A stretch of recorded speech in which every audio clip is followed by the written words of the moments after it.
Rainbow Six franchise is one of the few that started life on the PC and successfully migrated over to the consoles. It flashbanged its way to television sets on the original Xbox, where the brand-spanking new Xbox Live service put it over the top. It's been a console staple ever since, with 2006's Vegas the culmination of years of abridging the formula for controller comfort. It's just a year and a half later, and the sequel is already hitting the strip. But has it been enough time to build a solid hand? Or is it a royal flush?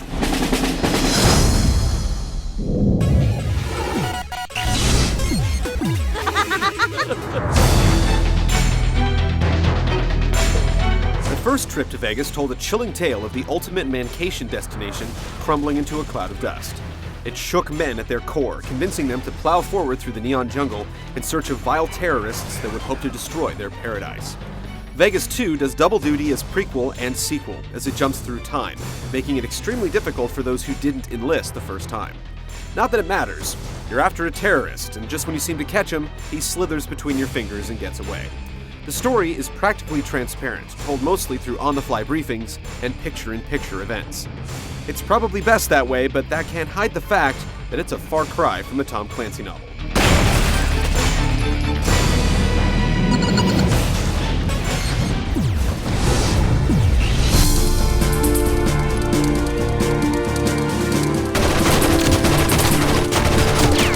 Rainbow built its name on multiplayer gameplay, and the first Vegas did its legacy proud.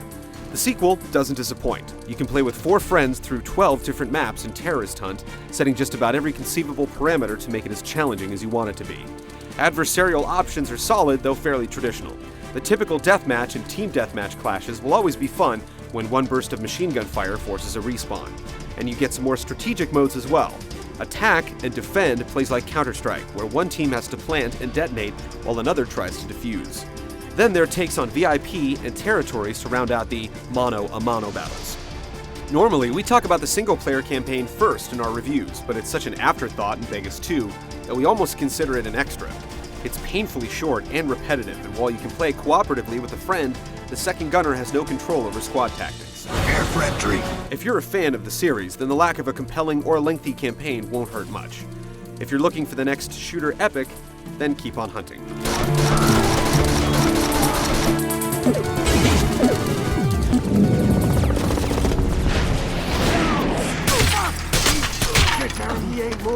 The first thing that should be mentioned is that Rainbow Six Vegas 2 is built to reward the player.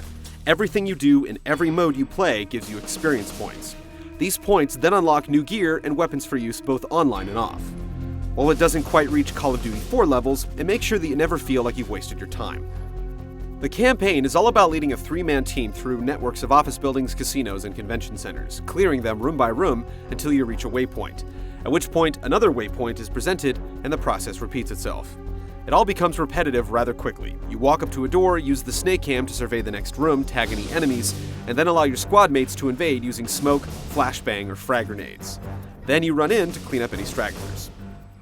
Your teammate AI is intelligent enough to keep up and take cover when sent to a general area. They're also dead shots that can clear a room faster than you ever will, and eventually, they become a crutch to lean on. Even so, Vegas 2 provides the same white-knuckled, close-quarters combat that makes each skirmish feel immediate, and each mistake potentially deadly. The fundamentals are all nailed. The weapon selection is great, and each gun really handles differently and has its strengths and weaknesses. The cover system allows for blind firing or tipping the analog stick to either side for well-targeted shots from relative safety. Commanding your dynamic duo is easy, the aiming is probably the best on the consoles, and overall, Ubisoft has basically managed to find the sweet spot between functionality and usability.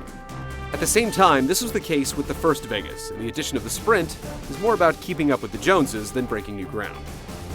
Online, the game manages to run at a consistent clip, even with servers loaded with 14 players.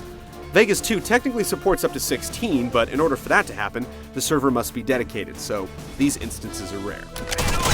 Rainbow Six Vegas 2 plays amazingly well. The cover system is smooth and predictable, the guns perform realistically, and it's still one of the most intense shooters on the market, as it leaves you constantly guessing at what lies around the next corner. At the same time, there's no real innovation, and most players will have a hard time telling the difference between original and sequel. I'll patch him through.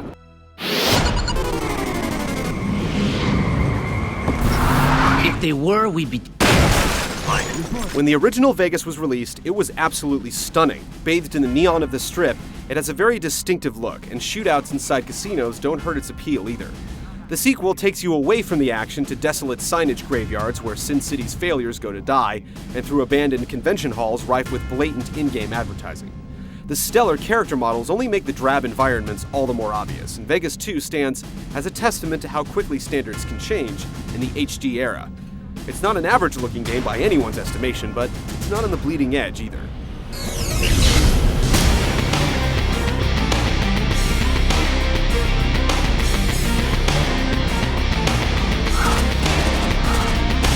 Rainbow Six Vegas 2 doesn't feel much like a sequel.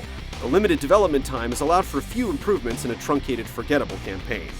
The good news is that the formula is so strong that it remains a compelling play. Tossing a smoke grenade, turning on your thermal visor, and mowing down enemies dumb enough to charge recklessly through the haze just never gets old.